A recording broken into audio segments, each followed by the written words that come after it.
First item, welcome to the ranks of the UC, the United Colonies. Thank you. Alright. I'm gonna show the title card for a second. I'm gonna go make myself a sandwich. I'll be right back. Enjoy the music.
Okay. I'm back. I'm back, Vic. Let's do this.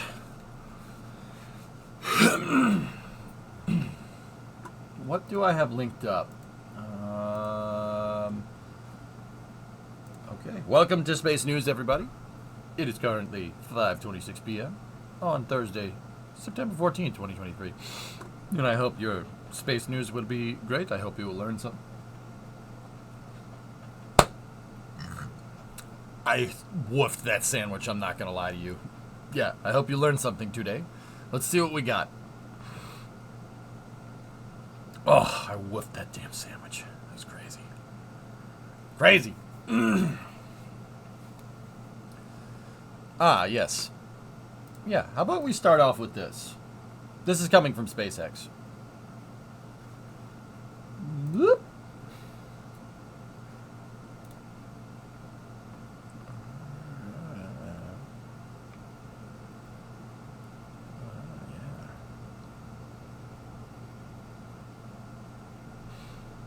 Yes, yes, this is very nice.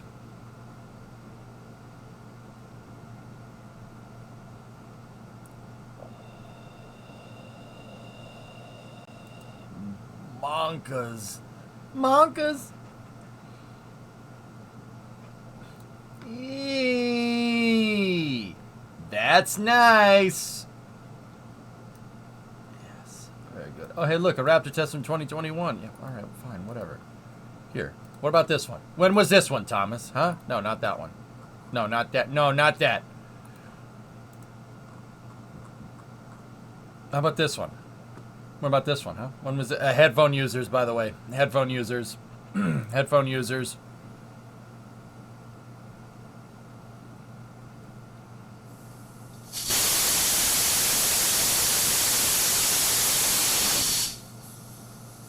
That was a deep throttle. Watch. So, SpaceX posted this footage of a Raptor vacuum engine chilled to mimic conditions after a long coast period in space. Long coast period. I wonder how long. Anyway, so check this out. The key with this is to watch. There's plume interaction coming out of the nozzle. So, basically, coming out of the vacuum nozzle, right? See how the ambient pressure basically makes the plume collapse in on itself, right? So there's air around the expanding gases that are coming out, and the pressure from the gases pushes them back in on themselves. That creates that shock cone effect right there. See this? The cone? The relation of the cone to the end of the nozzle kind of shows how much the rocket engine is being throttled. So look, at ignition, it goes right up to full power. See the cone? It gets really, really tiny, right up to full power. And then, oh, it gets bigger and bigger and bigger and closer and closer and closer. And then they deep throttle it. They deep throttled that Raptor. That Raptor vacuum. This is a Raptor engine with a bigger nozzle on it, amongst other things. It has a different expansion ratio that's optimized for working up there, not down here. But since Raptor is a monster and has extremely high chamber pressure, you can use that up here, and you could use that vacuum engine down here, and it's not a big deal. You usually can't do that. You usually can't fire vacuum engines with the nozzle attached, but Raptor is nuts. So that's definitely a deep throttle test. See, because they throttle it up, and then they dial it back, and then they leave it there for a second, and then they shut it off.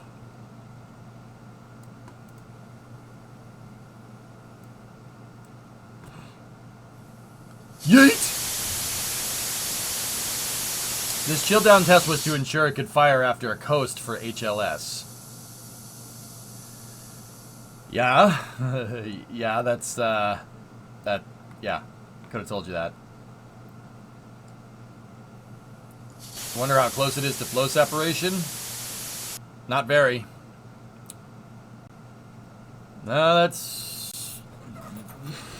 You could deep throttle it more floating.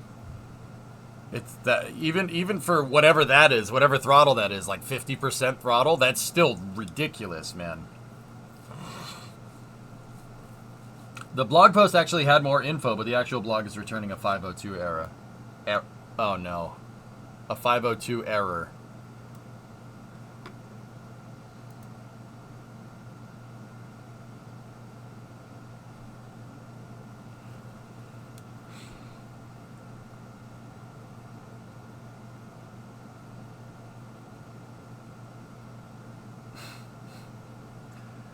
Dude, I've spent years, years, not years, years trying to not do that on stream, but here we are.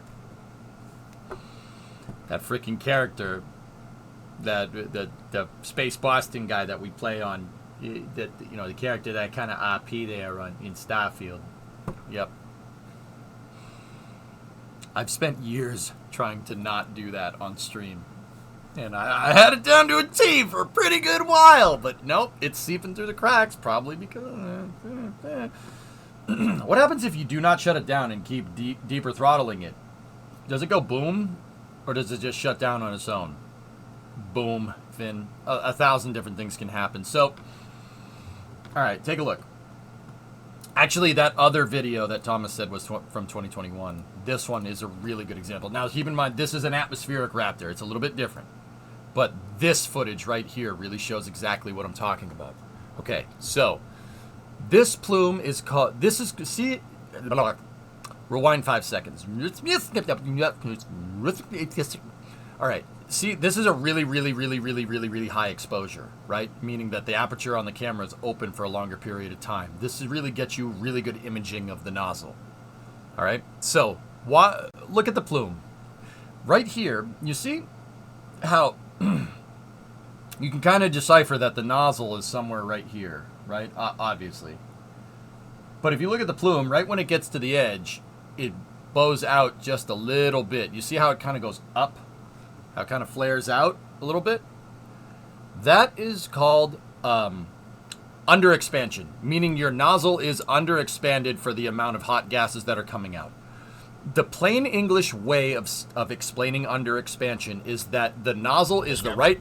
You have the right what's called expansion ratio, or basically the right nozzle shape and size for the explosion that's coming out of the throat to fill up the nozzle completely. Okay? Hence the term underexpansion. It sounds like overexpansion. Overexpansion is when you don't have enough nozzle, when we don't have a big enough explosion to fill up the nozzle. Now, take a look in here. See what I'm talking about? The nozzle is underexpanded for the amount of gas that's coming out. You want to have just a smidgen of underexpansion going on here with a rocket engine. Just a smidge. A little smidge. It's a technical terms. And you see how it kind of fans out? There you go. Right? So, here's the thing. One of the things that can happen is when you get overexpansion. So, when you throttle down, right, the gases can't fill up the nozzle anymore. When that happens, you get... Instead of the flow going all the way to the end of the nozzle and then expanding a little bit more, you get separation. You get flow separation inside of the nozzle. Flow separation inside of the nozzle is bad. That's crossing the streams. That's really not a good idea. Now, why? And this is why some rocket engines don't really throttle very well, or at all, right? Flow separation can cause non-uniform heating. So basically, if you're getting separation inside of here, right, one side of the nozzle can be cold and the other one can be hot. And then you're getting a thermal transient in there that can break things. Because some of the metal's cold, some of it's hot, some of it's expanding, some of it's contracting. Bad idea. The other thing is that flow separation introduces a lot of oscillations and vibrations into the nozzle. Because you're making drag inside of the nozzle, the vibrations go bananas, and your nozzles can actually warp. You can warp the nozzle, and if you're warping the nozzle, it'll basically shake itself to pieces. Yeah, it'll explode. Yeah, it'll pop. I can show you. Actually, a lot of you guys will know this, but You've probably seen it before. Check this out. There is a documentary out there that showcases the high-speed footage of a shuttle launch here. This is a documentary from NASA that was basically put together from all the shuttle engineering cameras. Now, here the shuttle engines are starting up, right? Watch this nozzle. Watch the number 1 engine. Okay, so that engine started up a little bit before this one. Sequenced ignition, like I always say, you don't want to start all 3 of them at the same time. That's not good for it. Now watch. You're still getting overexpansion here. See? You're getting big overexpansion. You can actually see the flow separation inside of the nozzle.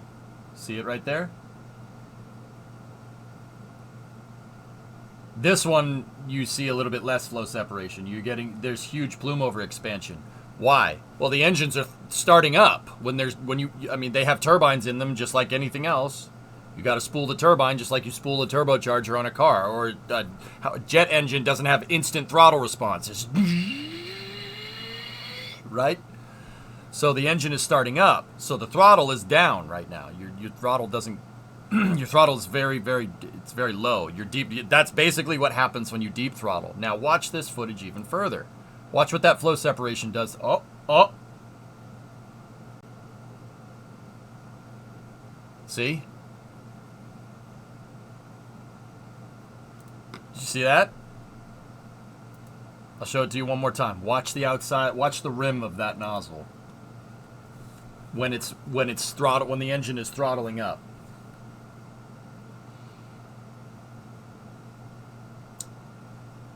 See what I mean right there? Look. So for a little bit of context, you could probably stand up inside of this nozzle. Like, you could probably stand inside it. Shuttle engines aren't tiny, right? And if you tried to do that, if you tried to bend and wobble the nozzle, I mean, that nozzle looks like it's made out of, like, Jell-O. That ain't Jell-O. It's Inco. It's Inconel. Inconel is very, very strong. For it to be able to do that, to warble the nozzle like that, that's the kind of vibrations, non-uniform heating, that kind of stuff. If you'd kept deep throttling the engine, if you'd kept it pegged at that throttle, it would have just shaken itself to pieces.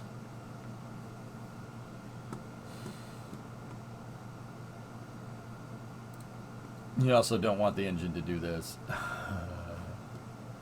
Oh yeah.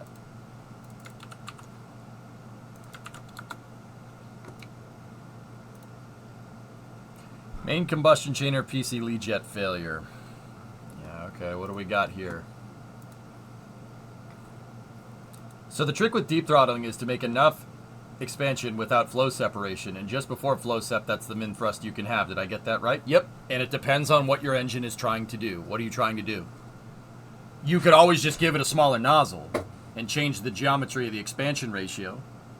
You could always just give it a smaller nozzle. Giving the engine a smaller nozzle will make it just so even at the deepest of the deep throttles, right, you're still not getting under or over expansion. But if you say like have an upper stage engine that you want to be able to deep throttle, right, now you're going to run into some problems, right, because you're taking a massive efficiency hit.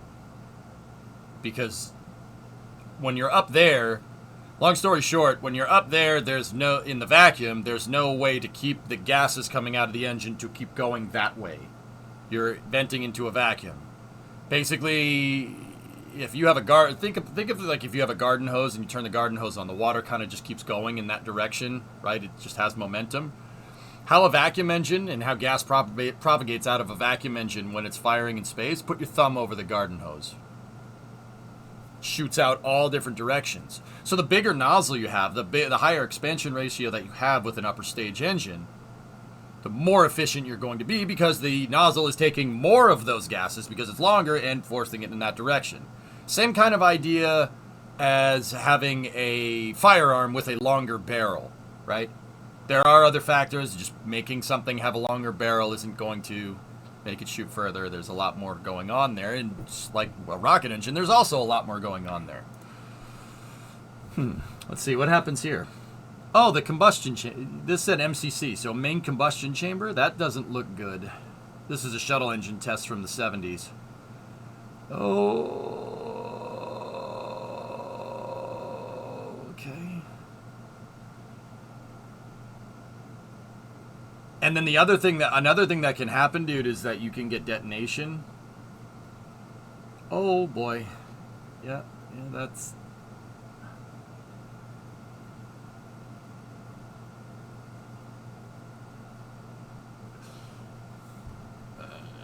Now, detonation doesn't have to do with, like, deep throttling, right? You get detonation when something happens with the main combustion chamber. Detonation also kills rocket engines. Like that.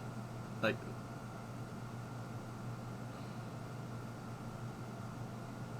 This is hard to watch.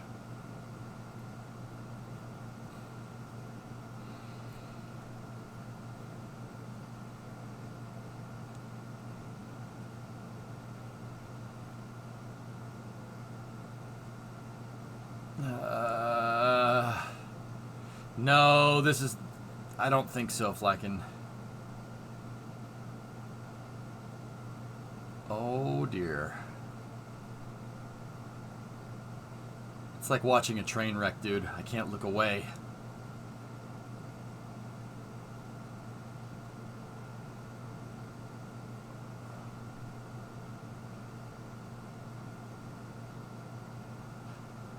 Yep.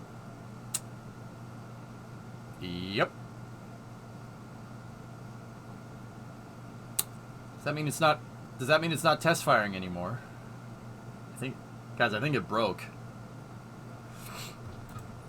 I think it broke. Heat exchanger coil failure. I kind of want to see this.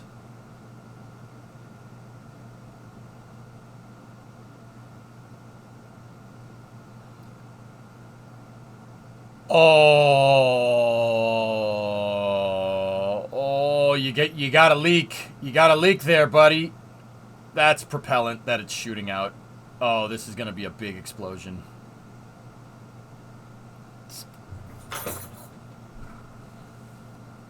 Yeah, that's propellant, and it's going to find a source of ignition. Uh-oh. K, something's leaking. K. That's a lot of hydrogen coming out of there. And what do we say about hydrogen? It's going to find a place to ignite. If you don't give it a place to ignite, it's going to find a place to ignite.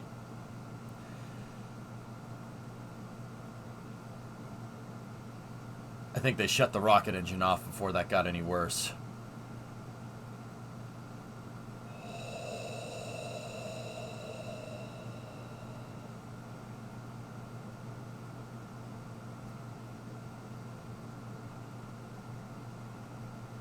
Yep, see, there's the pump spooling down.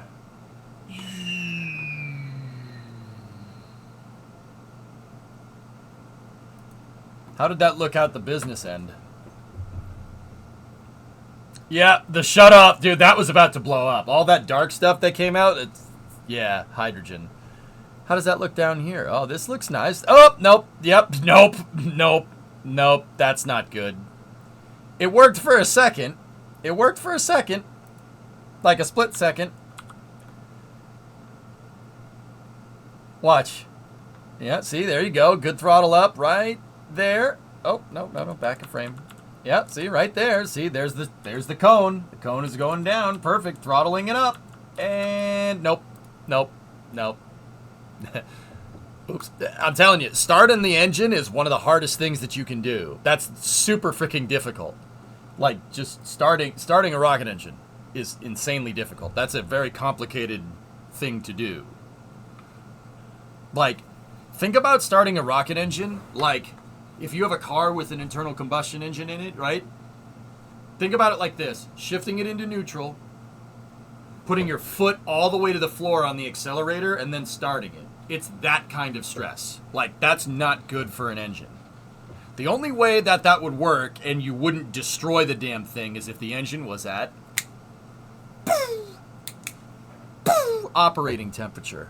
which is why they prime the engine by thermally conditioning it, right? If you had a car engine, you cold started it, turn the key, foot to the floor, something will break. Something will absolutely explode. But then again, there's a YouTuber out there's a YouTuber that I watch from time to time who absolutely does that, and he does that with old Ford trucks, and they actually don't break, which is pretty damn cool. Could you do a live demonstration? Nope. Nope. No, I'm good. It isn't good when the atmosphere is rushing into the nozzle. Yep. So yeah, Finn, great question, dude. That was a good one. Yeah, flow separation. If you're making drag inside of the nozzle, this kills the rocket engine.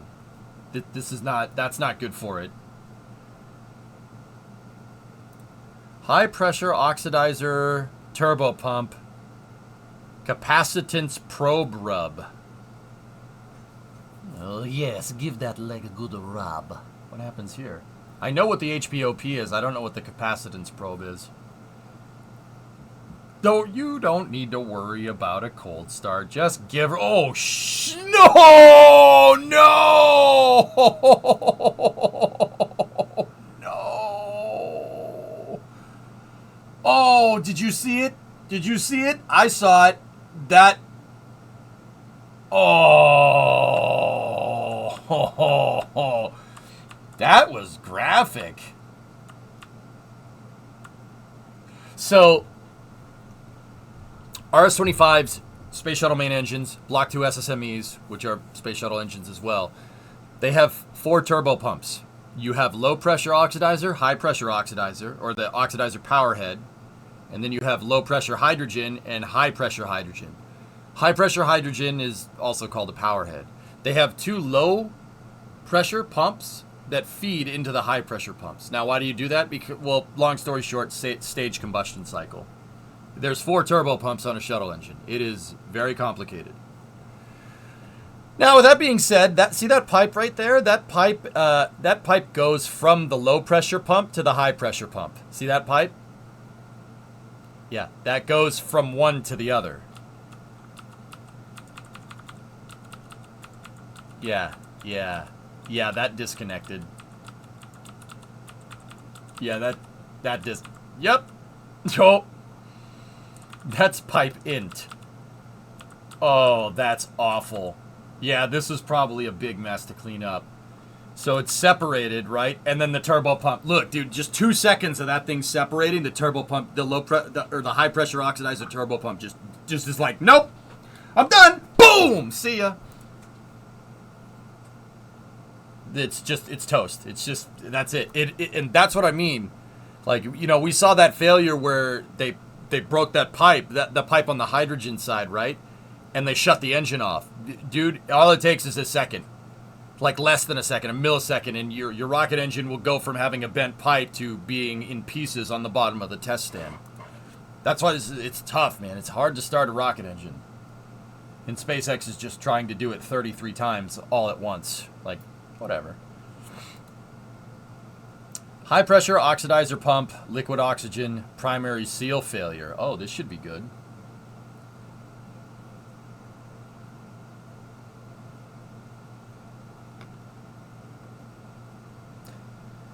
Yeah, this is early RS-25 testing. So the HPOP seal, that should be, yeah, right here. Yeah, watch right in this area here. Yeah. Yep. Nope, that broke. Yep. That's gone. All right.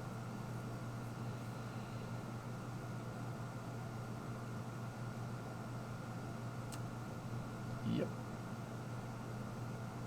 This is that same test from the bottom. So what you're about to see here, I paused it just in time, is a bunch of stuff come out of the nozzle that shouldn't be coming out of the nozzle. Watch. Yep.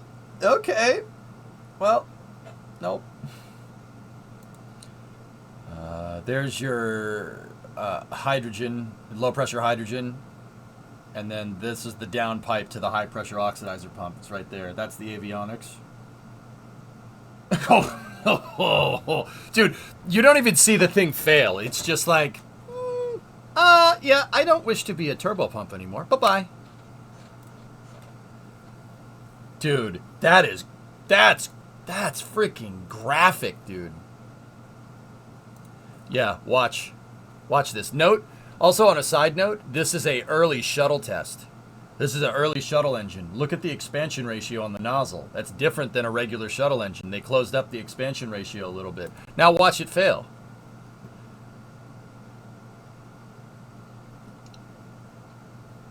Imagine the racket that made. Oh my goodness, those are all pieces of the engine flying around.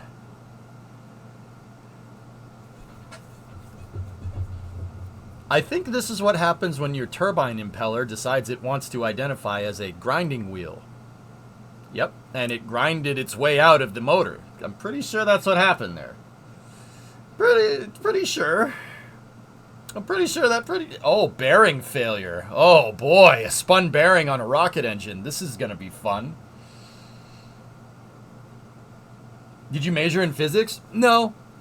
No, random. I'm self-taught. I read too many books. Too much of a nerd. Yeah, see, the expansion ratio on that nozzle is a little different than the last one.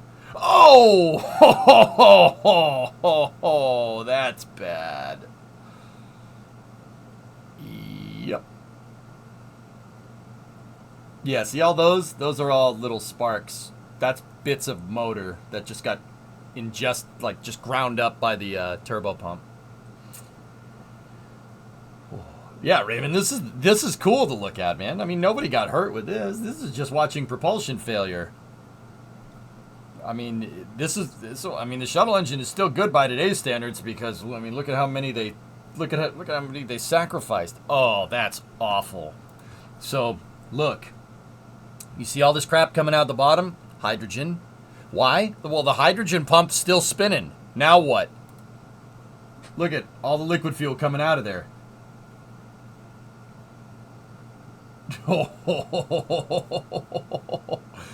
You see that? That was the hydrogen pump. That was the hydrogen turbo pump spooling down because the engine was like, no. Looks like a special effect from the makers of Star Wars. Yep. Yep. There's your low pressure hydrogen, high pressure oxygen. Explosion will come from over there. This is it on the opposite side, so that's your low pressure oxidizer. Just watch over here. Just watch right here, real close. Ready? Boop. Timing was off. Oh, ho, ho, ho, ho. Oh, that's bad, man. That freaking motor took a digger. I wish I had the attention span to learn all about all this properly. Yeah. Watch the stream for a little while. Watch the stream for a little while, dude. See if you get, I go through the basics. I don't go into the hard math, but the basics of rocket science are not basic at all. But yeah, I mean, I don't know. Stick around, watch the stream. Ask me questions about space. I sit here and I look at this stuff for fun. Even to this day, while we're kind of super into Starfield, I still do this stuff. Still read about them. Here's a video where they cause flow separation on purpose to test simulation models. Oh, yeah, okay, let's see. Induced flow separation. Oh, cool. Playback is 8,000 times slower than actual speed. This is from Britton Olson. The large eddy simulation of an overexpanded planar nozzle. Yep. There you go. Look, you're creating a vortex inside of the motor.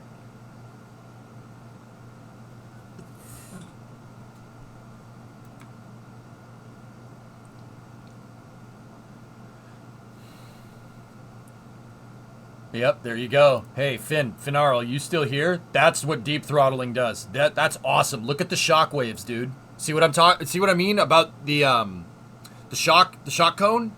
If the shock cone moves closer to the nozzle, you can tell the throttle. Look at the shock cones that are happening inside. That's cool. Look at. That's really cool stuff, dude. Look at what happens. Look at how it propagates. That's freaking wild, man.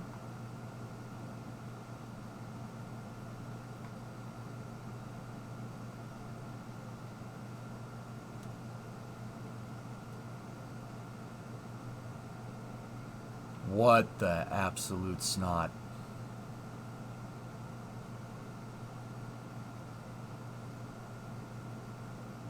Look, see how look at you can't really predict when and where flow separation is going to happen. This is what I mean about non-uniform heating. Look at this side. I mean, it's a planar diagram, but look, one side of this is definite. See how it's like asymmetric? That's really bad for a rocket motor. That's really bad. That would shut it off. Why is it oscillating like that? You know what, Badger? I don't know.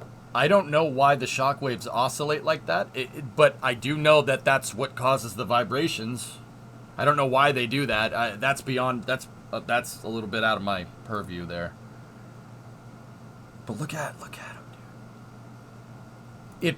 If I had to guess, if I had to throw my hat in, it's probably due to the airspeed from the flow separation. Initial flow separation is going to get you the biggest shock, but that doesn't mean that you don't have air in or gases inside of the nozzle still going, well, not supersonic. I mean, they are going low pressure, so because of the flow separation, you're going to get low pressure, so the gases will speed up inside of that localized in this area here. That might be the reason. I'm not 100% sure.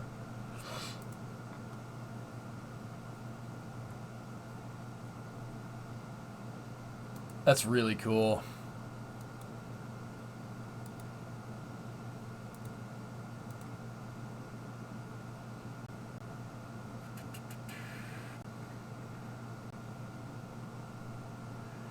Yeah, that's the thing about aerodynamics. Exactly, Flask. You're gonna get nonlinear behavior. The same thing doesn't happen every time. Divergence of velocity shows shock. Yep, that's what this is.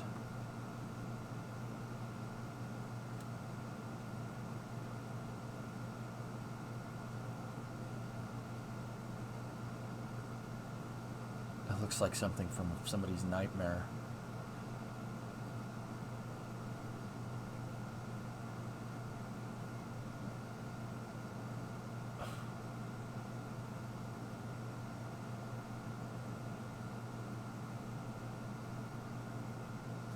Look at how turbulent the secondary shocks are compared to the initial separation shock.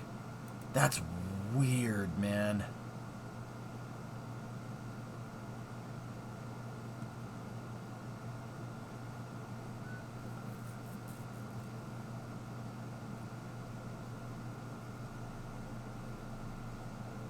Yeah, Aquilux, it's strange. Gearhead hat on. Something like this happens inside the intake manifold of an internal combustion engine. The action of the valves creates a shockwave pulse that bounces around inside of it up to the throttle body and back again.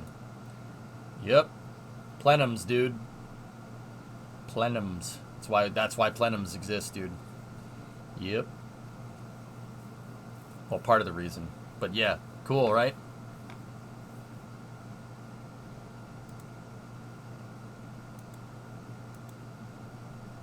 Yeah, this is a good one, Aquilux. Good find, dude. Look at how the waves propagate. That's so strange. Yeah, see, that is insanely bad. You want the shock to be happening over here. This is part of the reason why you want under expansion. Your nozzle should be smaller than the explosion that's happening inside. The explosion should want to expand more at the edge of the nozzle, because if you don't, this happens. It's not like Kerbal where you could just throttle it up, throttle it down, throttle it up, throttle it down. It's fine. Nope. Not every rocket engine was designed to do stuff like this.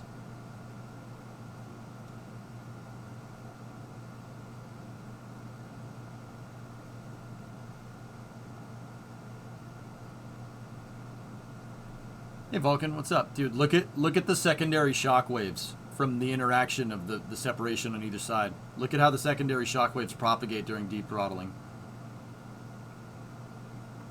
I swear I'm speaking English, dude. I swear this is English. I swear. If someone just looked at me like, who the fuck are you? I swear that's English. Watch the lines move around. That's what I'm saying. Watch the lines move back and forth. That's what I'm trying to say. That's what I'm trying to say. I swear. Signer, you understood it? Well, that's good, man. That's good. That's good. I know you understand, dude. I'm talking about the people that just clicked on the stream and go, what the frick is happening? What are you talking about? Hi. Thanks for clicking on the stream. I appreciate it. We talk about rocket engines here. It's pretty cool, right? You've never spoken English all these years. Don't know why you would start it now. All right, that's fair. Also, if you don't, you get an omega nozzle. Nice. Yeah.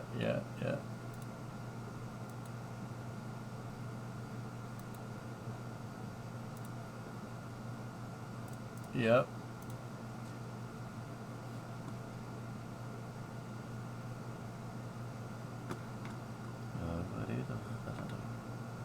This was where people are exploring the chaos or vortex shedding and positive feedback loops. The same reason why flap actually. Ooh, more visualizations. Sounds good to me.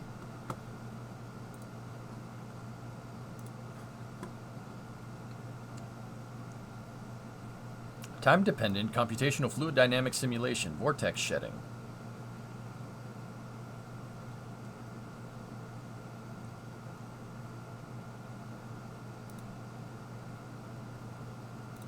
I feel like we should put on like Hendrix or something.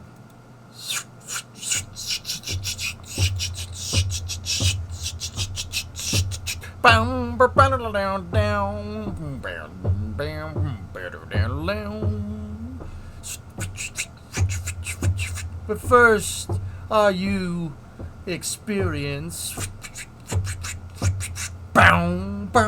Have you ever been experienced? Well, I had. All right, DMCA, we can't do that.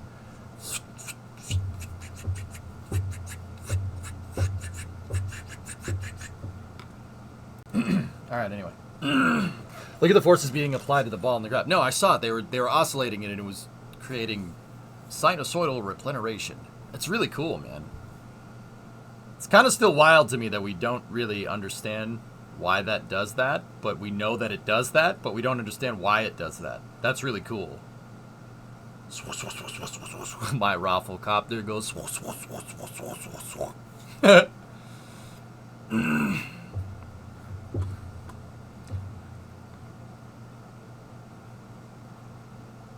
Really interesting stuff like magic. Janae, I mean, we're screwing around with Starfield, dude, but this stuff, yeah. Engineering is killer, man. It's the closest thing we have to magic. I wanted to be a magician. Elon Musk, 7. When he was 7 years old. Probably. He probably said that. That sounds like him. Now I got Axis Bold as Love stuck in my head. I know that's all you experienced. It's the same album, alright? Shut up. Hey, at least I know the album, alright? God, I'm arguing with a camera. Be quiet. No, it's gotta be. Tell you what, I could get a good look at a T-bone by sticking my head up a bull's butt, but, you know, I'd rather do that to the butcher. No, it's got to be your bowl.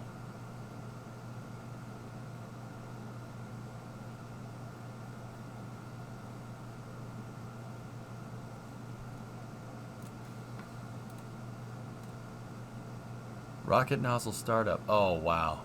Yeah. Hey, Aqualux, there it is, right there. No, Aqualux, I'm referring to Navier-Stokes equations. No one's been able to figure that out. Dude, look at all the shock interaction that you're getting there. See, this is what I mean. Look at how rough that is. All those shocks are going to create a vibration. It's a pretty good example of, when I say what goes on inside of a rocket engine, it looks nice and clean, right? Like, you're like, oh, that's really nice. Oh, wow, look, yeah, okay, I see it. That's cool. Like, you see that, like, right there. You're like, oh, wow, that's pretty. Dude, what is happening in there is a violent thing. This is violent. Actually, it's interesting from this model here. So check this out, fellas. See that? That's your overpressure event right there. You know how SLS blew the doors off the mobile launcher? That's what did it. The overpressure event.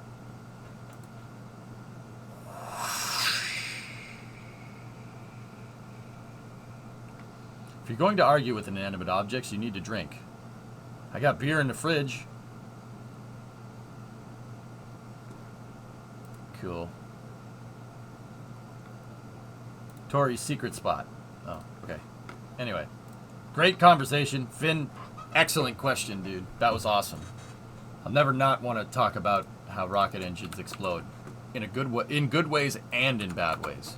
We discussed the good and the bad here. Ooh.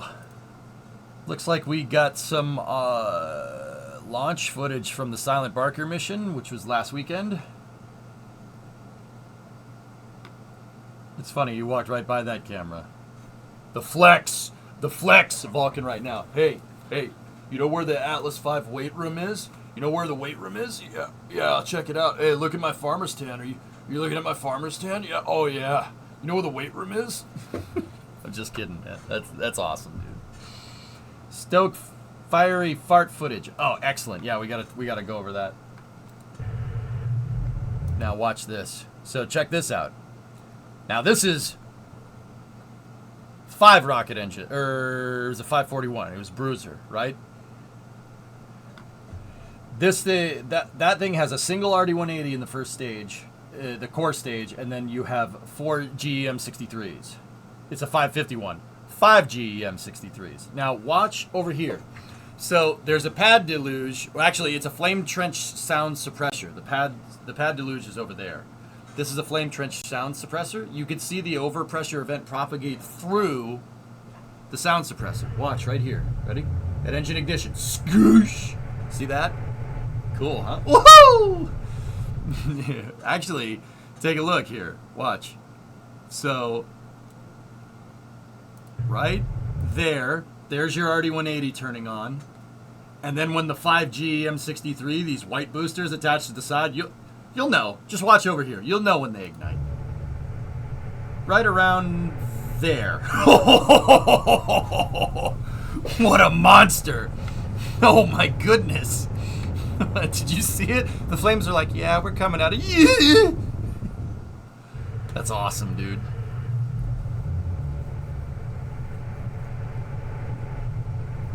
Should the muscles go up when you flex? Not sag down? Kappa? I don't know, goalie. I don't know, you guys are from experience, dude? Because last time I checked, you got 100 pounds on me.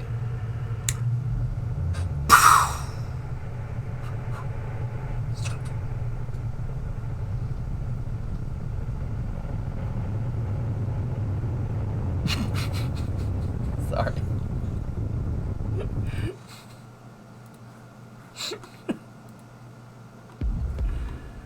Jeez.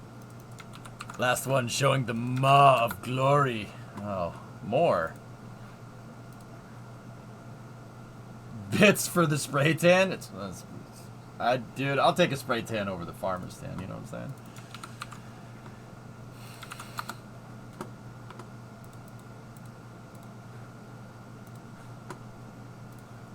Alright, let's take a look. Ooh, sound. Yeet!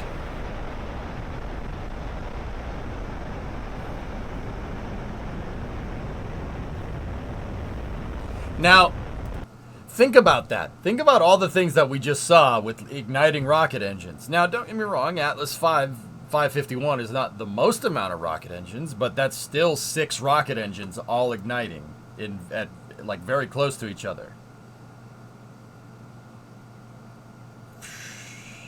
Look at the, that's cool. Overpressure. So that's RD-180 ignition. Throttle up. And then that flash right there is right from SRB ignition. Boop.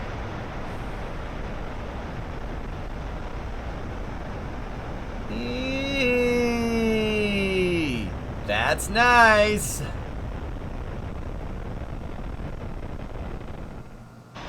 Yeah, that's pretty good.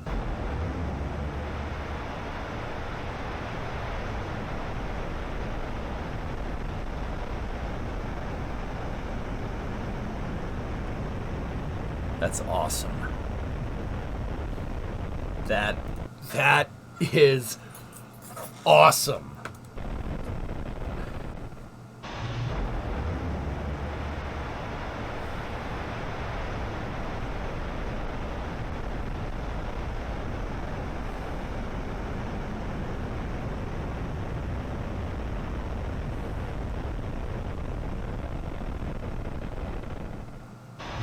I'm sorry, I got lost in thought there. That's so cool. We got one looking at the business end of the flame trench here. Okay.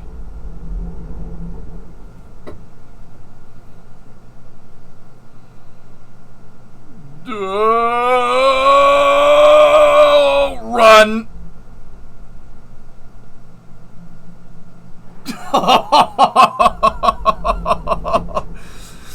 Oh man, that's in slow motion too. That dirt got there really fast.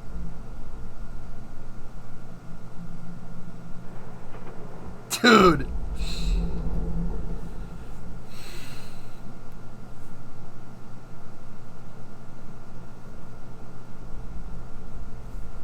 Damn, man. Yeah, see? This is what I mean, man. Rocket engines, even with a flame trench and a proper deflector, you're still getting... They still kick up dust, man. Man, that would really hurt.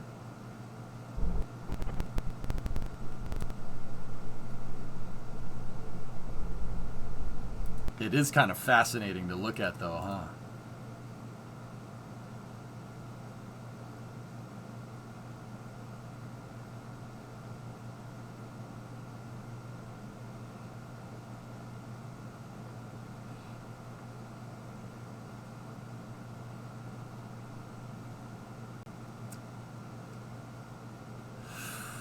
That would be cool to see. Once.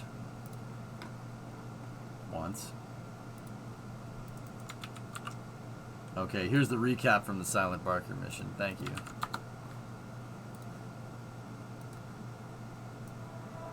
Burb.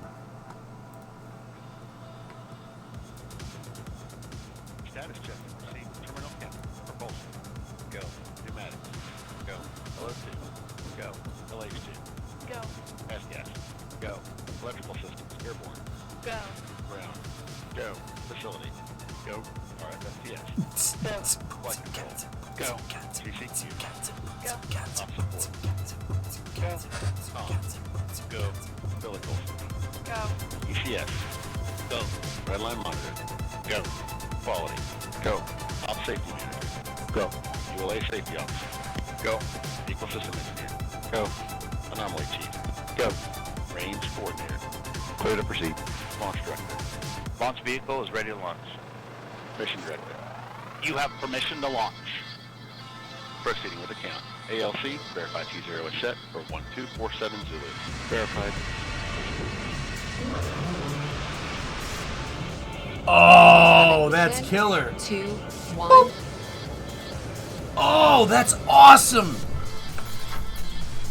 Did you see that?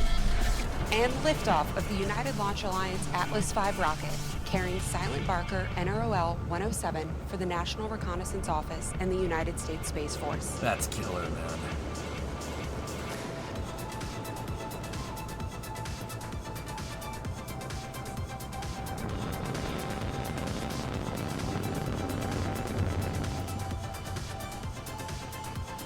Yeet.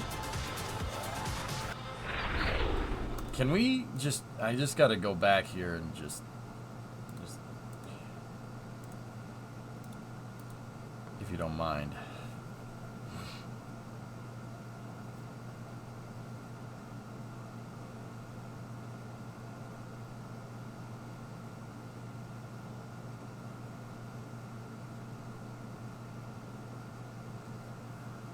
That's wild, dude. Look at that.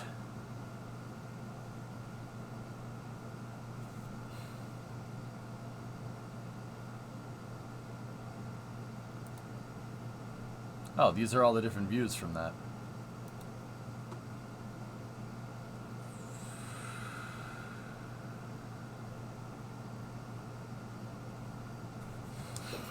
That's cool.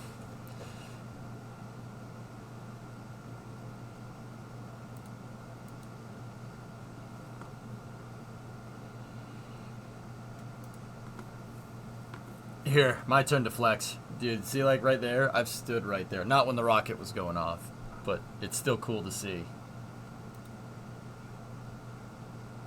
A very clean combustion. Yes. Yes, very nice. Yeah, look, the two nozzles on the RD-180. Very nice under expansion. Perfect. That's real good. Real good. Thanks for clarifying that. Yeah, you're welcome. That's really nice. So, what you're seeing right here is a little bit of film cooling. Basically, they're taking cooler gases or combustion byproducts from, actually, I think it's from the pre-burner on an RD-180. They're taking combustion byproducts from the pre-burner and circulating it into the nozzle, and it gives a nice cooler film of gas to act as a thermal medium between the really, really hot flames and the nozzle, which you don't want melting. Hey, Bandit, it's going good. Second stage, for the most part, hangs in the fairing. No, there's two load reactors for the second stage on an Atlas 500 erudite. There's the forward load reactor, and then there's the conic interstage reactor. So the Centaur is being held up by a forward load reactor, but it also is taking some of the load. Didn't the F1 engines do that too? Yep. Not the F1 engines, just they don't use the pre-burner. Discovery. So on a Russian RD-180, in an Ergomash RD-180, it's an oxygen-rich stage combustion cycle. So basically what they do is they take the liquid oxygen, right? And liquid oxygen goes into a turbine impeller, and then from there it goes through parts of the nozzle and heats up. And then from there it goes into a pre-burner. And the pre-burner sprays a little bit of kerosene, because it's a Kerolox motor.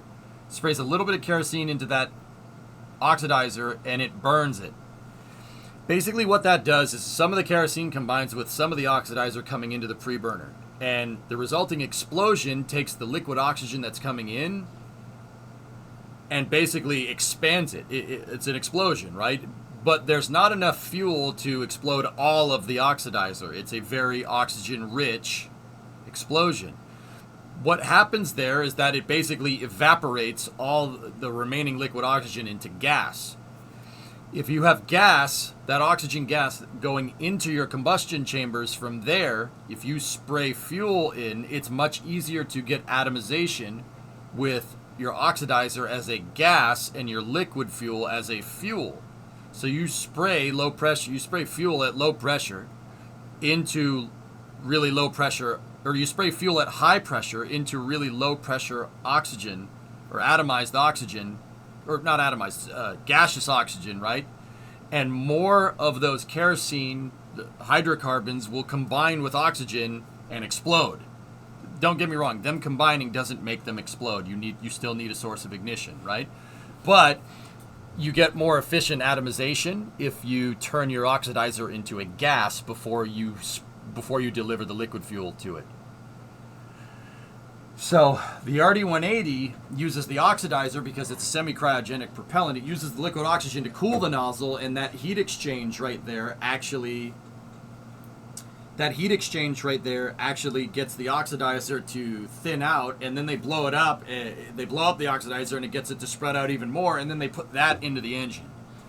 Some of that leftover pre-burner combustion byproduct is used to, some of it, if there is any at all. I think it's the pre-burner exhaust, but then again, some of the pre-burner exhaust goes. I'd have to look at the plumbing on the RD-180. They could have a fuel tap off too. That's being used for film cooling. They could just be spraying fuel into the nozzle. I forget how the plumbing works on that thing. Hey Hip, 88-month resub.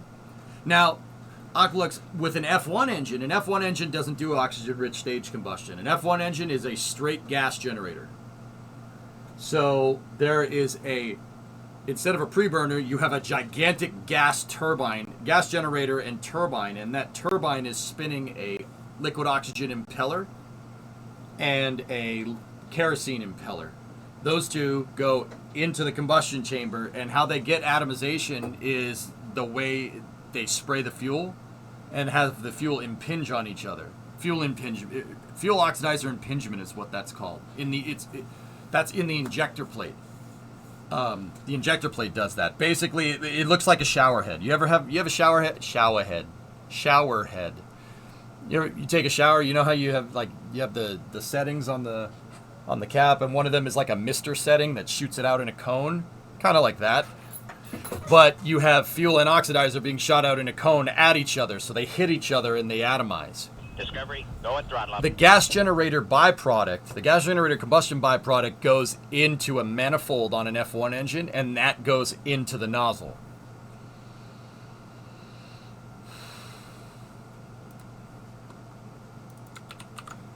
Yeah, here. Whoop, whoop, whoop, whoop. Whoop. Yep, see, there you go. There's your gas generator. Gas generator's right there. Turbine is right there. Your impellers are up there for fuel and oxidizer, up there. And then the gas generator combustion byproduct, which is colder than the explosion happening inside of the rocket engine, gets circulated through a manifold that goes into the nozzle. That's why the F1 nozzles, when they fire, they have that kind of same thing going on. But the combustion cycle is different on an F1, but it does, you're getting it from a different spot.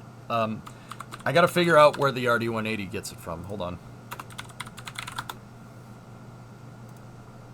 I'd have to look. Let me take a look. Here, let me take a look. Where are they film cooling? So there's your pre-burner. Oxidizer inlet. Yep. Fuel inlet. Helium heat exchanger. Start tank. High pressure, low pressure.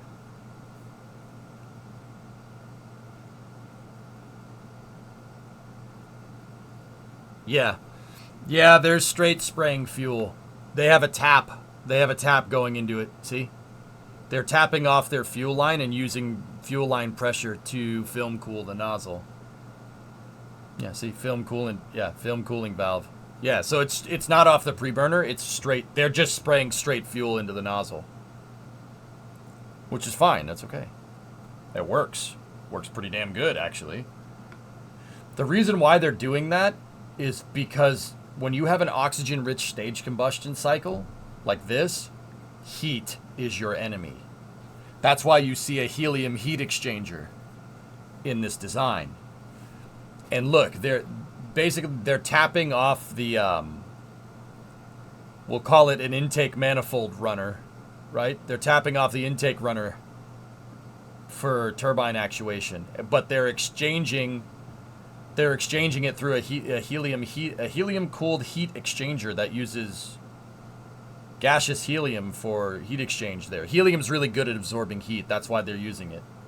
And then that cooler gas is used to drive the oxidizer turbine. You thought S-Master's Jeep was running lean. This is like the... Yeah, right? This is like the ultimate running lean. Running lean is very efficient, but heat is your enemy.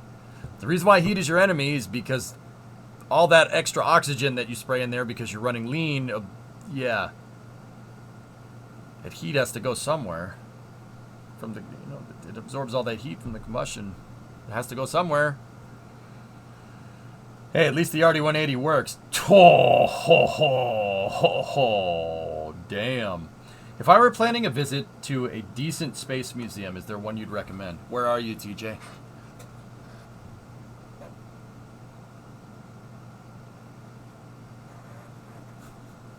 You're in Memphis? Let me look at a map.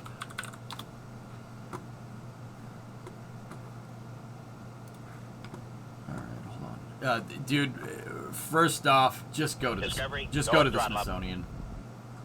You're not that far away, right? Actually, that's a little. Memphis is a little ways away. Okay.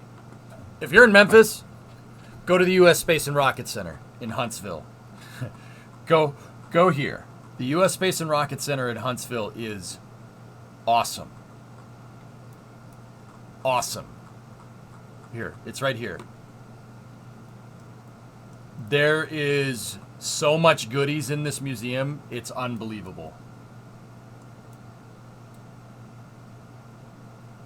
Go see the Saturn V, dude.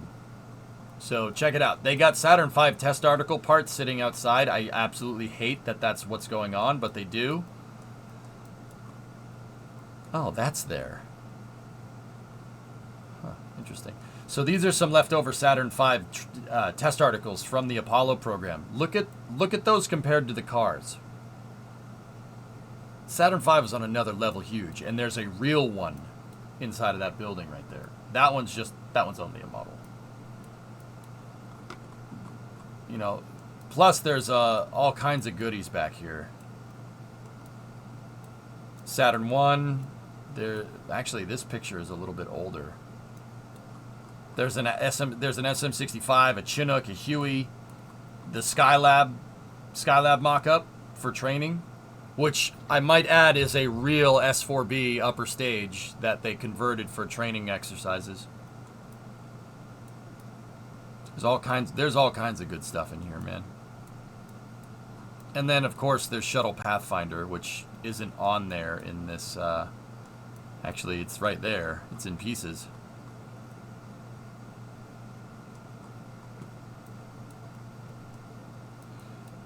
Pathfinder was the integration test article for the shuttle program. And right there are two actual SRBs. Those are real ASRBs. They were advanced SRBs. Basically, those ASRBs were where the shuttle program was going to go if Challenger didn't happen. Yeah, they're better than the ones that got Challenger. But that also actually is a real external tank, too. That's all real flight hardware right there. Except for the shuttle. The Pathfinder is the shuttle program's integration test article. They also have the MPTA. Yeah, it's over there. The main propulsion testing article from the shuttle program. Yep, right there. It is an actual orbiter aft segment. It's just the back of a space shuttle. They used it to test the 3 main engines. Also inside of the building is this monster. Oh man. Is this Vulcan's picture? It is Vulcan's picture.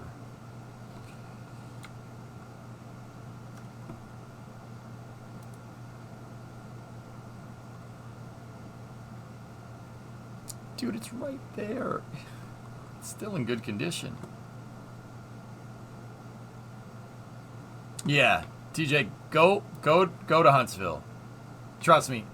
I went to KSC. I went to Kennedy Space Center when I was just a wee lad, and I appreciated it. But not like after when I went there after knowing what I know now. You know what I mean? I appreciate it even more because. You know, it's one thing just seeing the Saturn V, but it's another thing seeing the Saturn V and then knowing how the damn thing works. It just makes it that much more breathtaking, dude.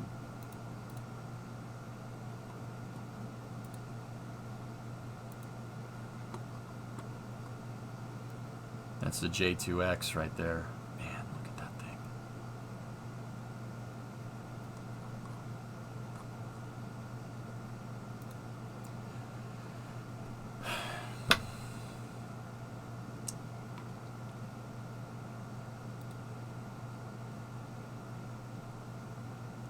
Yeah, the Gulfstream. I know about the Gulfstream. Yep. The shuttle training article.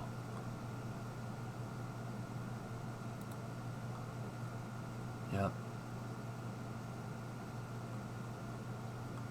Yeah, I mean, TJ, you go back and see it. this time around, you'd be like, damn, dude. But yeah, that's probably the closest. That's what I would recommend. Either that or you can try to take a trip down to Stennis. There's a Saturn V first stage down there. Why don't they over 1 million credits selling drugs in this game takes forever. There's also what looks to be a Saturn V wind tunnel test article over there. This is the J2X from the Constellation program. Boggles my mind every time, Thomas. How the heck are you going to cancel a program citing costs when you already have the test articles and the engines operating? And then say, oh no, it's going to be too expensive. Reciprocating ding alarm. Yeah. Sure, Jan. Sure. Anyway.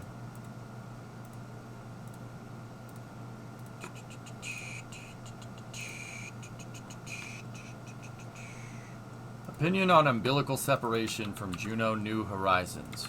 Okay. Do you know what this game used to be?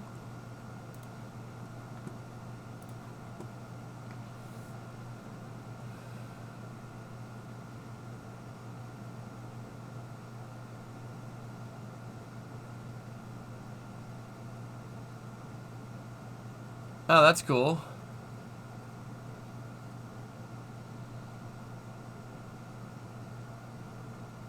Think the J2X powerhead with a linear aerospike ramp made with modern... That's basically what an RS-2200 is, dude. RS-2200 is J2 derived. Erudite, that looks good, by the way. Looks really good.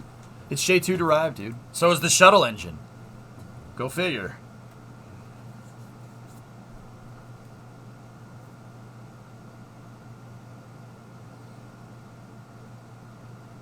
Sad statistic, 75 to 80% of all prototype aircraft from the 40s were destroyed or scrapped. Oh well. I mean, that sucks, but that's... we're well out of the window of opportunity to save to do anything about that, so yeah, I'm not... Yeah.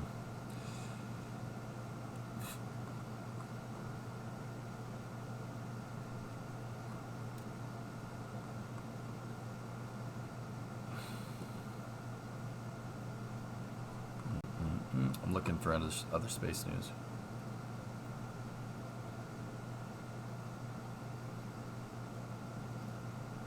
I posted the comment because of that S1B that was just taken down and scrapped. Yeah. Yeah, I figured that, but I didn't really want to mention that until you forced me to mention that. Please don't do that again. Please don't do that again. What's up with the NASA UFO conference today? I don't know, I don't know, man. I don't deal with theoreticals, man. I deal with the stuff that we actually fly into space. You know what I mean? You know what I'm saying, man? You know what I'm saying? Am I right? Hey, Okie, what's going on?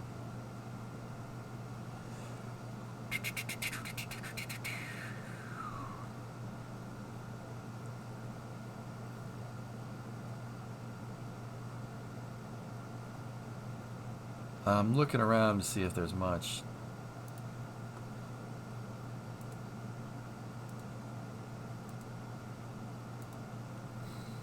Can you explain what happened here?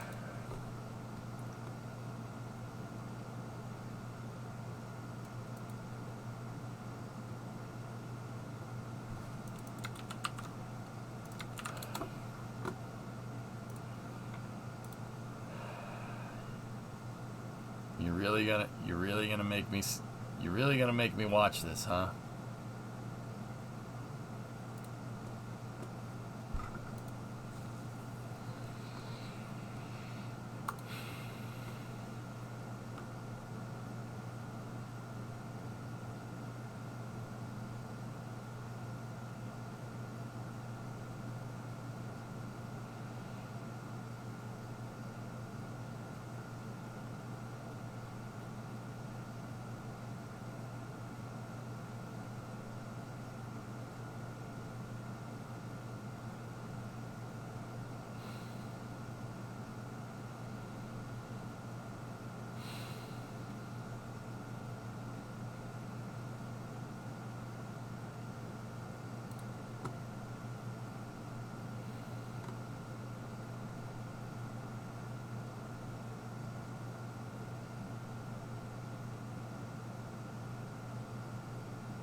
So what happened? That one was docking vessel hierarchy. The SSDO snap docked to the launch frame.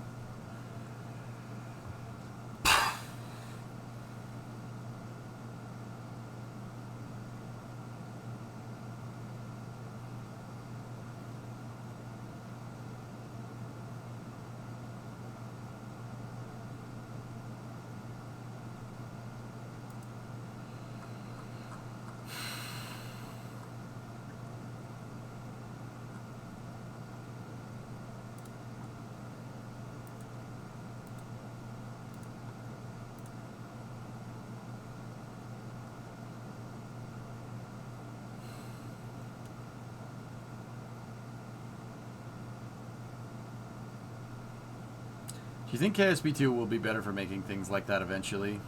I don't know. You're still the absolute best KSP builder I know. Chimp, I'd be lying to you if, and everybody, I'd be lying to you if that didn't bring up some feelings, man. That thing was so hard to make, dude.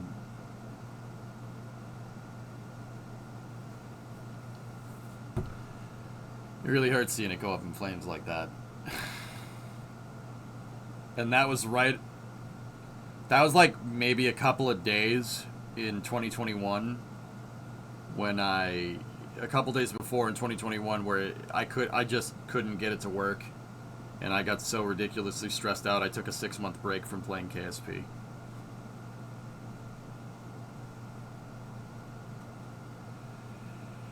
Oh, it's alright, Chimp. It's not. It's okay. Don't worry about it, dude.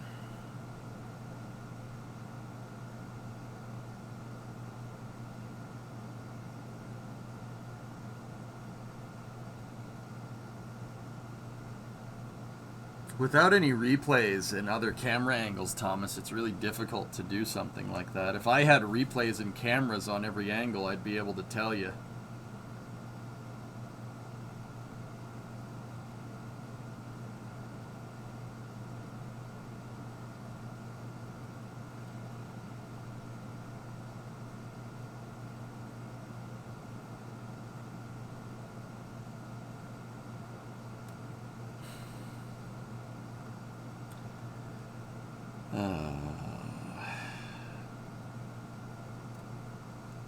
Dude, I'm telling you, man, that brought up some freaking feelings, dude.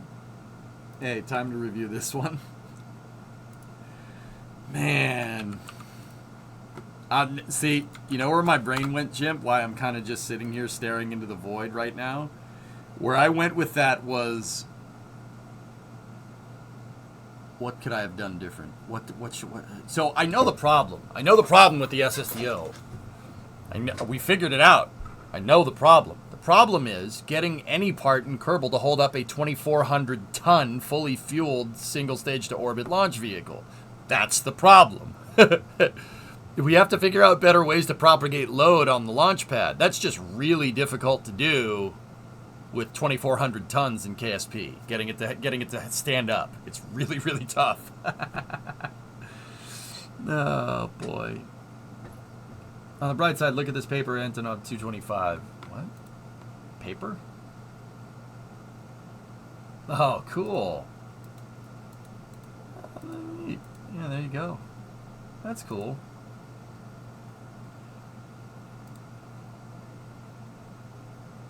What's this? This is from Starfield.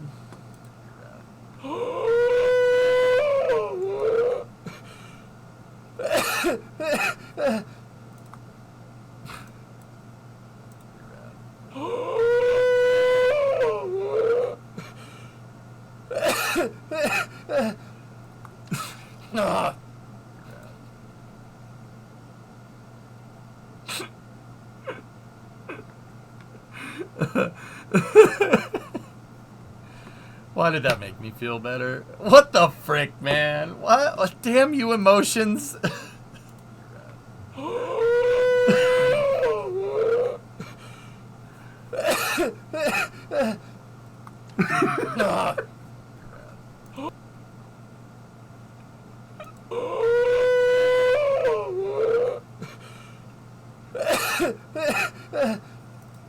It's the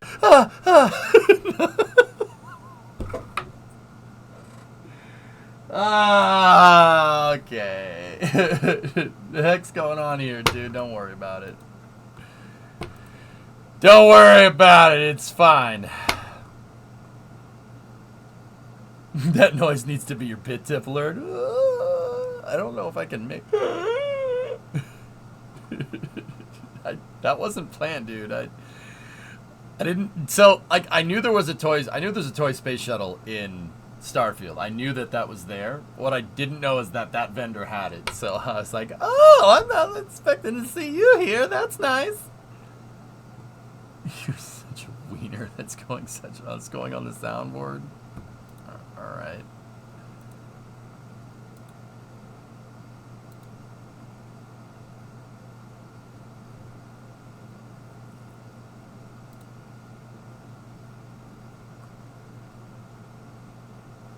I'm sure that's a mating call for some very odd creature out there in Starfield. No, with my luck passing, it's probably the Terramorph. The Terramorph's going to hear that and go, hey. I'm going to be like, what? What? No. No. Oh! Run!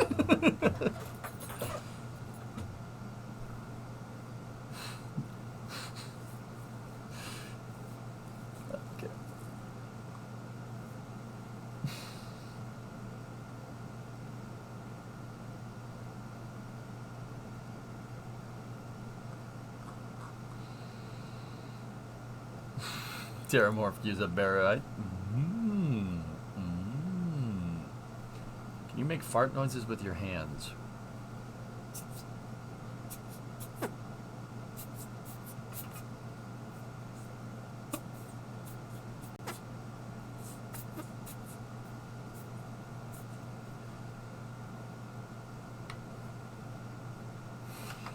All right, now that we've hit a absolute low point,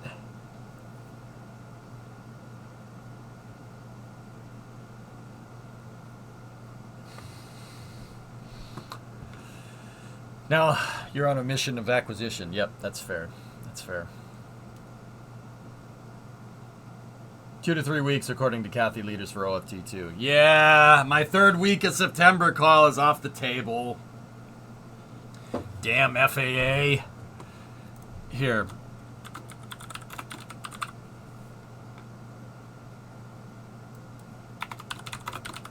There was a thingy-majigger right here.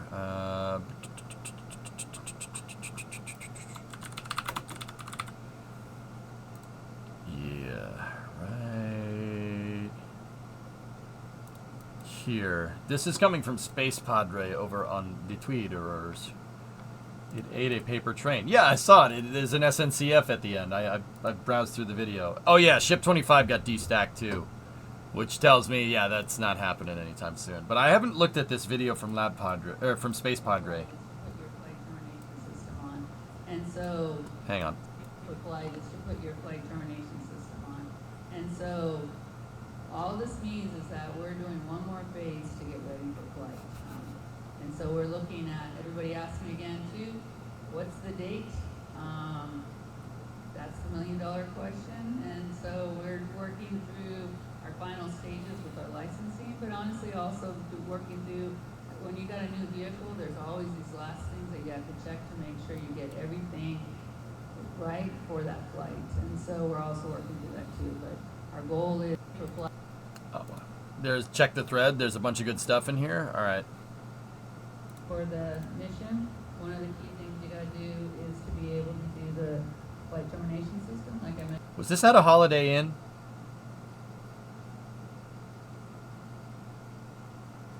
mentioned at the beginning. I don't think so, Rex. Go through and just do one more time, looking through the vehicle. We are always all the way up to flight. It's not like we say, oh, we're done 2 weeks ahead, not gonna do anything. Oh, Holiday Inn Resort. Whoa! High roller. Yeah, that drop ceiling isn't really level up there, by the way. Just saying. Discovery, go and throttle up. That team and the responsible engineers for each of the areas are diligently continuing to look through all the issue tickets. 38. Figuring out, is there anything else that they can be doing to make this vehicle and the mission be as successful as possible. So, no rest for the weary. These people have been working really, really hard to get going, and I think right now everybody is very excited to see that vehicle assembled at the pad. We, in one of the slides ahead of this, we took a picture on Tuesday, and you know, I tell my team, I said, you know, these are First integrated flight test on April 20th. Established Starship as the most powerful rocket ever flown. Starship climbed to a maximum altitude of about 39 kilometers, 24 miles over the Gulf of Mexico. Provided numerous lessons learned that are directly contributing to several upgrades that are being made to both the vehicle and ground infrastructure to improve the probability of success on future Starship flights. Flight 2. Starship, Ship 25, and Super Heavy Booster 9 were stacked on the launch pad on September 5th. SpaceX team is prepared for flight, pending FAA licensing. Starship and Super Heavy boosters for subsequent flights are either built and undergoing testing or are in production. when we're in the launch area, we sometimes don't stop and kind of recognize how amazing it is what we get to do every day. All right, cool. Next video. You learn. I mean, your biggest things you learn from is by trying, and then it goes, oh. So if you're wondering who that is, that's Kathy Leaders. Kathy Leaders ran NASA's human spaceflight program for about a half decade. Yeah, ran the commercial crew program. Or well, actually, Human Exploration Operations Mission Directorate. So anything that had to do with a NASA astronaut launching into space went through her. And then they got rid of the Human Explorations Operations Mission Directorate job title, and she promptly left and went to SpaceX. Okay, cool. There you go. That probably didn't work very well. So let's go do something else. And so one of the things we learned is we had a lot of things worked really nicely, and we learned a ton about. You know what? I don't mean to pause the video so much. Actually, I never really thought about that. She was running all of NASA's human spaceflight operations, and then when Bill Nelson came around, he got rid of her job. He split up HEOMD into like exploration systems development, and HEOMD was absorbed like under commercial crew. And then like not a long time after that, she left for SpaceX.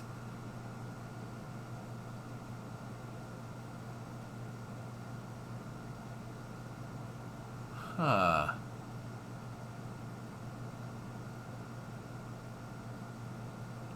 Interesting.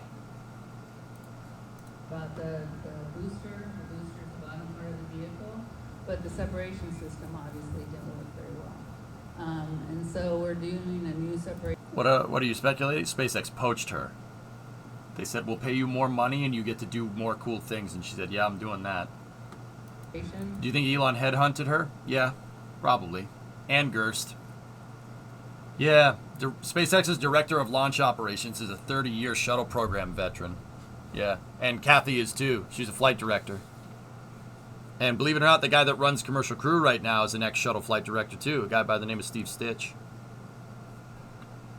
Method on this next flight. Requesting permission to troll. The team's Sure. been working hard on it, and we're going to see how well that works on this next flight. But I think the team's putting the things together. We learned a ton from that mission, and that. Okay, where's the... Isn't there one with a video? Yeah, this is the one I wanted to see.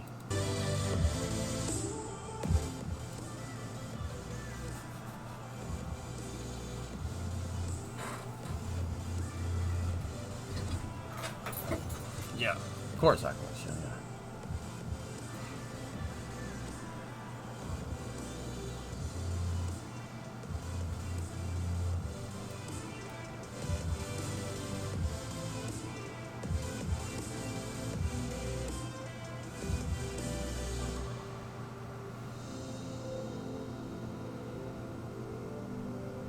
Yeah, it's just, yeah, we've seen this video before.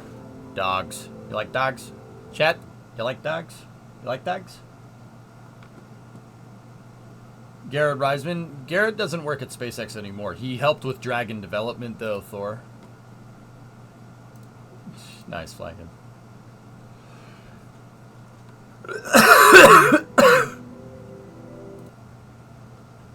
Alright. Golf clap. This is a good video for us, but we also use it for recruiting. So, we do a lot to, obviously SpaceXers work hard, but we do a lot to also help them from a community standpoint, being there. So they are very passionate also about why they're here. You like dogs? I've never seen a team Yes, dogs. You like dogs? feeling like they're here to be able to support humanity. Cool.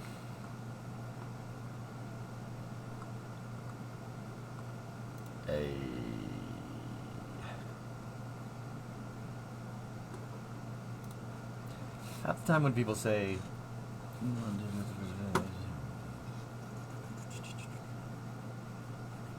what is that in reply to? Maybe.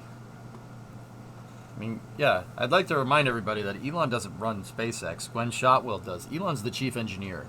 So any designs with Starship have gone through him. He designs the vehicle. He doesn't run that thing.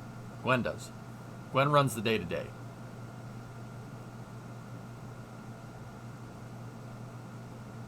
So, I mean, the guy's an engineer through and through. And Gwen is a she's damn good at what she does. Damn freaking good.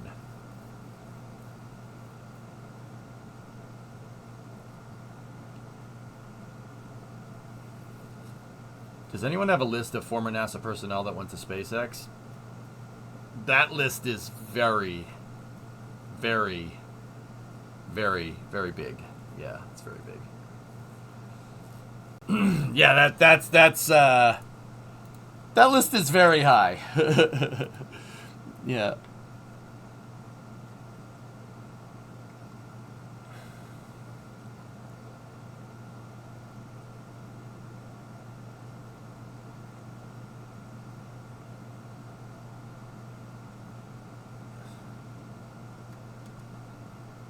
A list of program leads. All right, let me try and think of people off the top of my head. Bill Gerstenmaier, Kathy Leaders. Who else was from NASA? Garrett Reisman. He was a NASA astronaut.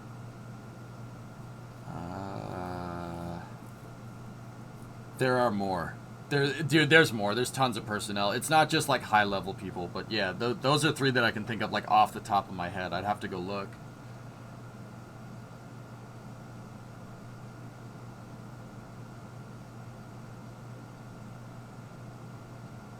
There's more. Yeah, I can't think of them off the top of my head.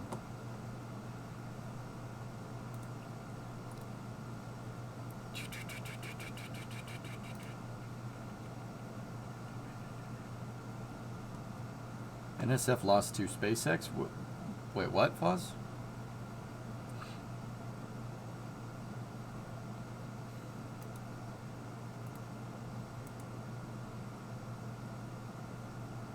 Expect many small Amazon packages in the next month.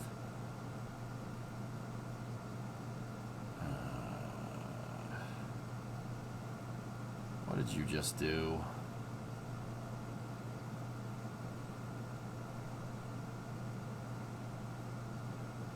I lost two to SpaceX. Okay, all right, Foz, I misunderstood. Okay, wrapping up space news here. Let's see.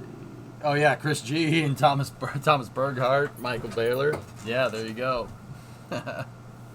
They did, didn't they? All right. Let's see. This is the cool thing from NASA's History Office. A decade before Bruce McCandless II performed the first untethered spacewalk using the Manned Maneuvering Unit in 1984, astronauts tested a version of the nitrogen-propelled device inside a Skylab. Yeah, I bet you didn't know that. You'll find out. Oh, boy. Oh yeah, the Stoke test, that's right. Yes. Yes, that got buried in the links.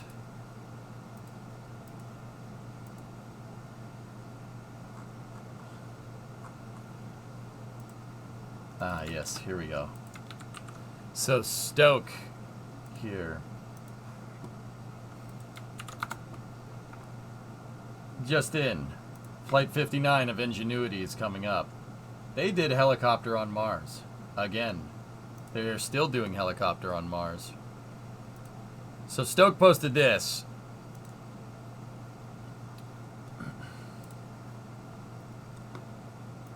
Yeah, I know, Game Coder. I know what you mean. Static fire complete. We've now learned everything we were looking for from this development test vehicle in order to finalize the orbital design. But hell yes, we're going to hop it for the icing on the cake. So Stoke is testing their upper stage here. Let's just say that this has a very unconventional rocket engine because they're trying to make their second stage basically a gigantic capsule. That's why it's shaped like a big cone. Oh, also, headphone users. Headphone users. Headphone users. 5 seconds.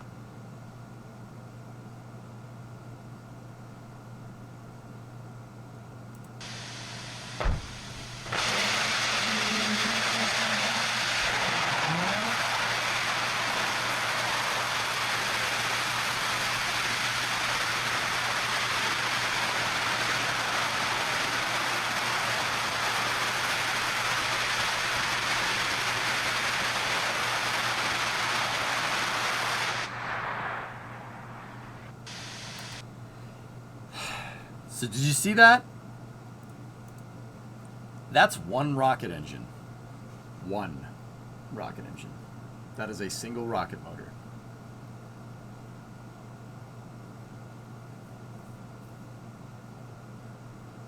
So Dreadsoil, this is a test article from a company called Stoke Aerospace. Stoke is trying to build low Earth orbit access launch vehicles, but their kicker is that they're trying to do reusable second stages. That is a second stage. If you notice, the bottom of the second stage test article looks kind of like a heat shield. See where I'm going with this? Why is it Mad Maxing out the top? Nah, it's probably some LNG. Looks like a stage prop for Rammstein. Fire fry.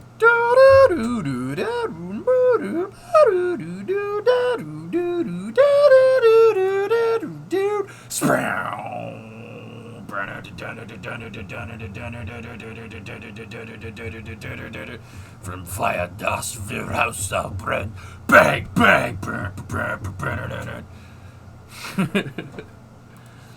It's oh yeah, hydrogen, Thomas?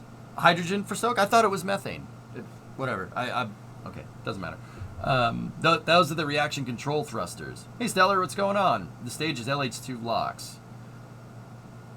Yeah, it's RCS. There you go. Okay, so it's a hot gas hydrogen thruster.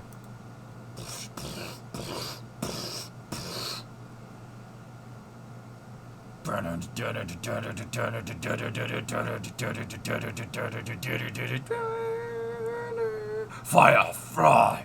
Bang, bang. Alright, sorry.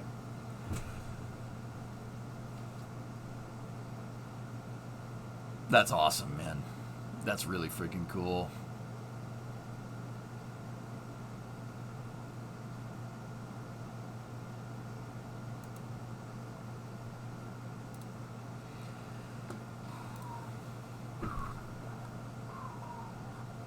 Yeah, one rocket engine doing that, dudes. It's one rocket engine that, well, here.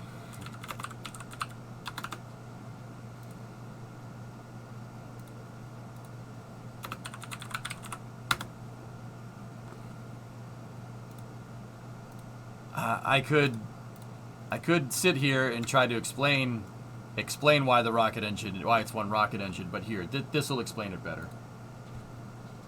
There you go.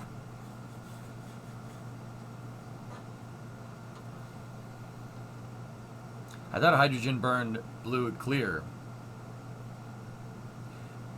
If it's near stoichiometry, Twisted, sure.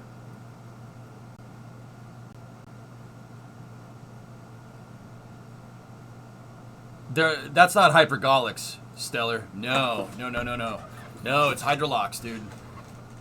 So yeah, that's the rocket engine is shaped like that. Yeah, weird, right? Well, not exactly like that, but it's basically a ring with reliefs in it, and that's the rocket engine. I'm telling you, man, it's some next level stuff, see? They explained the RCS stuff in the tweet. You said that already. Here's a static fire video. This is an all-up test that was really a hot mission simulation and included everything from flight avionics, power systems, computers, GNC, RCS, tank pressurization, of course, the engine and the heat shield. The only thing we simulated was the position data, which was derived in real time from engine data. Simulating the position gave us the opportunity to inject dispersions such as persistent roll, which you could see the badass RCS fighting hard to correct. Huge success across the board. Ah. That's actually really smart. Flying a simulated profile on a vehicle and basically feeding the sensors on said vehicle inertial guidance data to make it think that it's flying, and then purposefully screw it up to see what it does. That's really smart.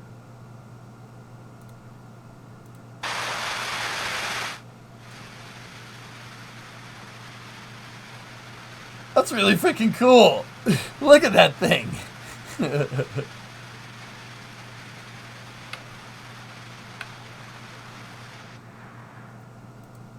Am I crazy or is the volume dead? What did you do? I don't know. I hear everything but the stream. Volume in the stream is maxed. It's just EJ then. Huh? They made the flight computer play a VR game. Pretty much submitted, right?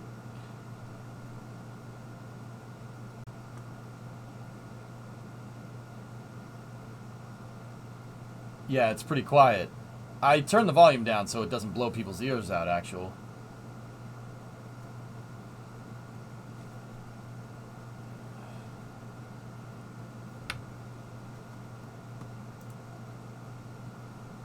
Hey, what if I just... Discovery, go at throttle up.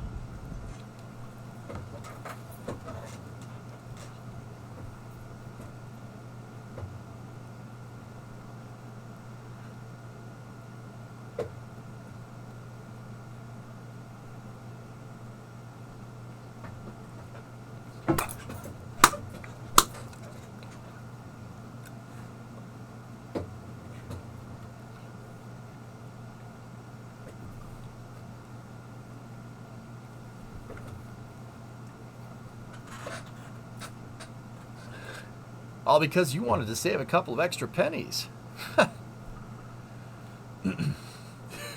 Yeah, you're driving along, all of a sudden the kid's in the back seat. I gotta go to the bathroom, Daddy. Not now, damn it! Truck tire. I can't stop! Now that's what happens when you use the other guy's brake pads. You ready for more football week 2? No. Get out. Now. Sorry. Stellar, are we good now? Kiss your mother with that? Oh, boy. Here, Victory, look, it's a flying potato. See? He's put that. Put that.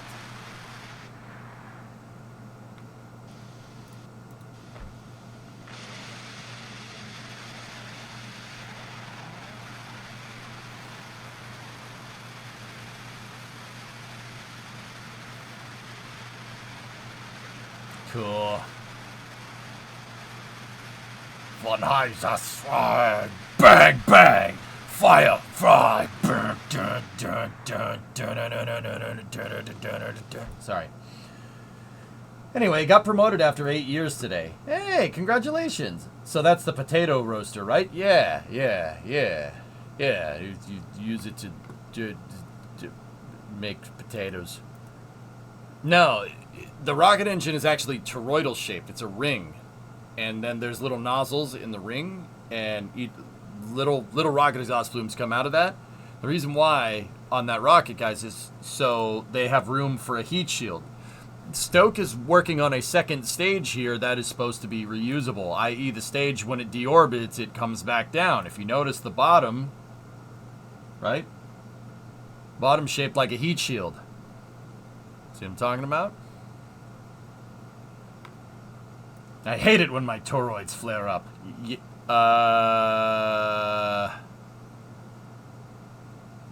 Yeah. Right.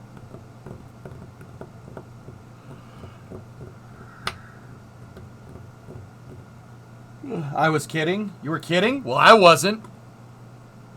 I mean, you could probably make some good barbecue with that thing. I'm just saying.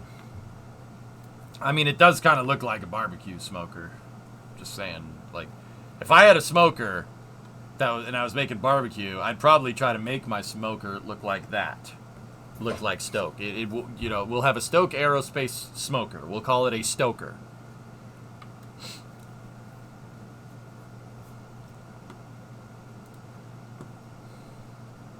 You're a smoker? No, you're not. You're a balcony inspector. What are you, drunk? Stoker Ace. Yeah. Yeah.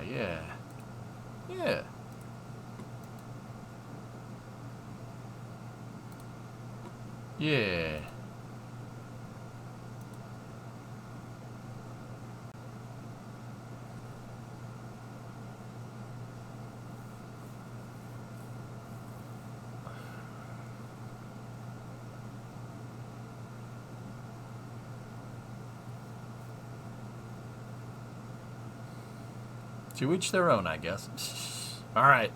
Well, that's going to do it for space news, dudes. Shall we kill more xenomorphs? Would you like to know more?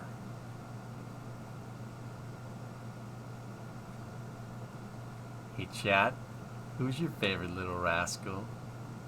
Is it Alfalfa? Or is it Spanky?